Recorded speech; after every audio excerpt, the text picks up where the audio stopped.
लालपुर गांव में दयावती नाम की बहू रहती थी। उसका जैसा नाम था वैसा ही काम।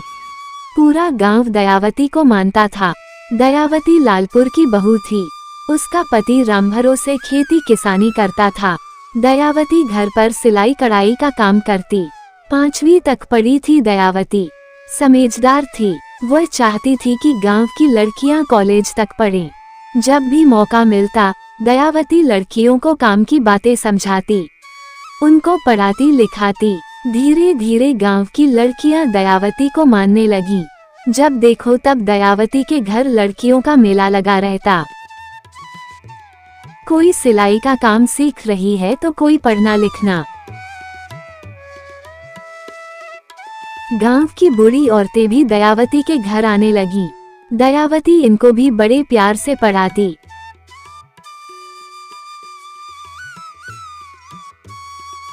लेकिन अच्छे लोगों से जलने वाले भी कम नहीं होते। दयावती से भी कुछ लोग जलने लगे। इनमें एक थी बुधनी बाई। दयावती के पास गांव की सारी औरतें जाकर बैठती हैं, ये देखकर बुधनी नाराज थी। पहले कुछ औरतें बुधनी के घर बैठने चली जाती थीं, लेकिन दयावती के आने के बाद तो बुधनी को लोग भूल गए। सबकी जुबान पर एक ही नाम था, दयावती। दयावती का इतना नाम सुनकर बुधनी बहुत दुखी थी। वह सोचने लगी कि दयावती के खिलाफ कुछ किया जाए। गांव की औरतें तो मेरे घर का रास्ता भूल ही गई हैं। उसके दिमाग में एक बात आई। बुधनी ने एक दिन पड़ोस में रहने वाली कलावती से कहा, जानती हो, ये दयावती जादू टोना जानती है, बड़ी चालू है। गांव की औरतों पर मंत्र मार दिया है। मुझे डर है दयावती किसी की जान न ले ले। ऐसी बात तो नहीं है। दयावती बड़ी भली औरत लगती है, पढ़ी लिखी है, गांव की लड़कियों का भला चाहती है। बुधनी चिढ़कर बोली, भला चाहती है तो बाहर आकर काम करे। घर के भीतर क्या कर रही है? सुबह शाम जब देखो लड़कियों की कान भरती रहती है। आज तक तो किसी ने भी उसके बारे में शिकायत नहीं की। यही तो जादू है। दयावती ने सबको अपने वश में कर लिया है। इसको कहते हैं टोना। कलावती सोच में पड़ गई। बुधनी ने देखा मौका अच्छा है, कुछ और कान भरा जाए। बुधनी बोली, जानती हो कल क्या हुआ? रात को 12 बजे मैं घर से बाहर निकली थी। मैंने देखा दयावती शमशान घाट की ओर जा रही थी। वह तो घर में भी रात को भूत प्रेतों की पूजा करती है। मुझे डर लग रहा है कहीं गांव की बर्बादी न हो जाए। बुधनी की बातें सुनकर कलावती घर चली गई।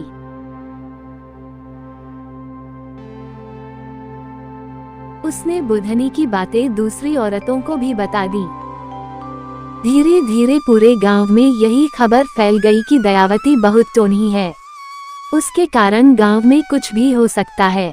कुछ औरतें समझदार थीं, वे हंस पड़ी, लेकिन कुछ औरतों ने बुधनी की बातों को सच मान लिया और दयावती के घर आना जाना ही बंद कर दिया।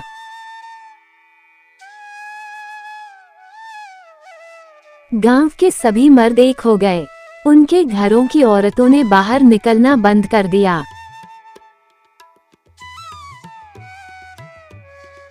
दयावती समझ नहीं पा रही थी कि अचानक ये क्या हो गया। शायद उससे ही कोई गलती हो गई हो। एक दिन दयावती अपने घर से निकली और दुखी होकर लौटी। जिस घर में वह जाती वही घर उसके लिए पराया लगता। किसी ने भी उससे ठीक से बात नहीं की। वह सोचने लगी, अचानक ऐसा क्या हो गया। एक दिन दयावती की मुलाकात कलावती से हुई।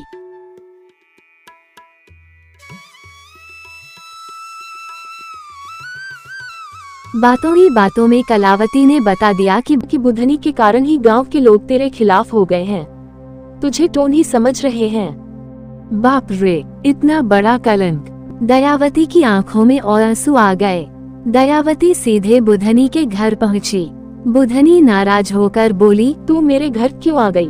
जानती नहीं ये शरीफों का घर है। जानती हूँ बहन, लेकिन तुम मेरे खिलाफ जो कुछ कर रही हो वो सब क्या है? मैं क्या कह रही हूँ?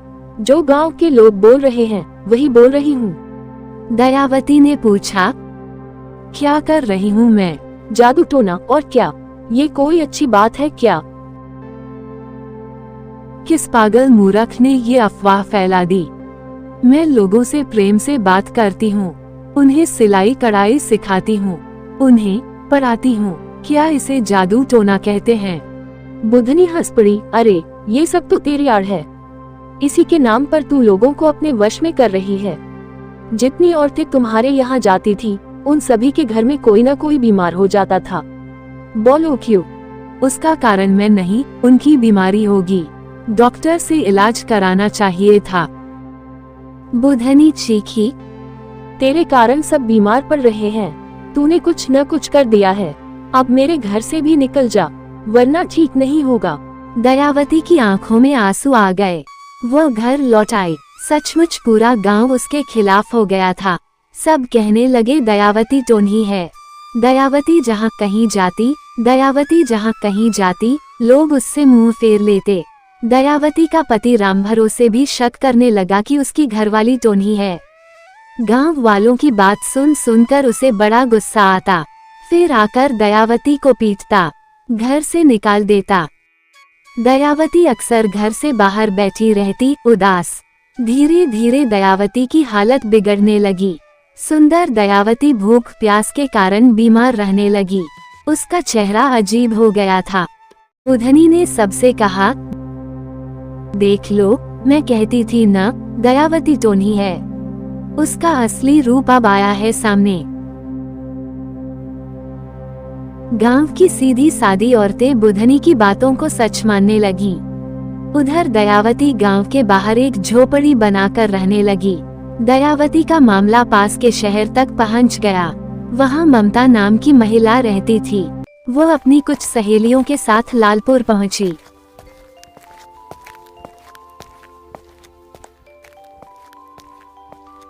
दयावती से मिली। ममता को समझ में आ गया कि सारा खेल बुधनी का है। उसी ने दयावती के खिलाफ सबको भड़काया है।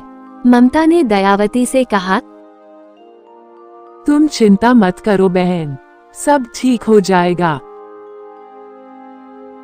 ममता अपनी सहेलियों के साथ बुधनी के पास पहुंची और बोली, तुमने दयावती के खिलाफ पूरे गांव को भड़का दिया है। अपनी गलती कबूल कर लो, वरना हम लोग तुम्हारे खिलाफ पुलिस में रिपोर्ट कर देंगे। तुमको जेल हो जाएगी।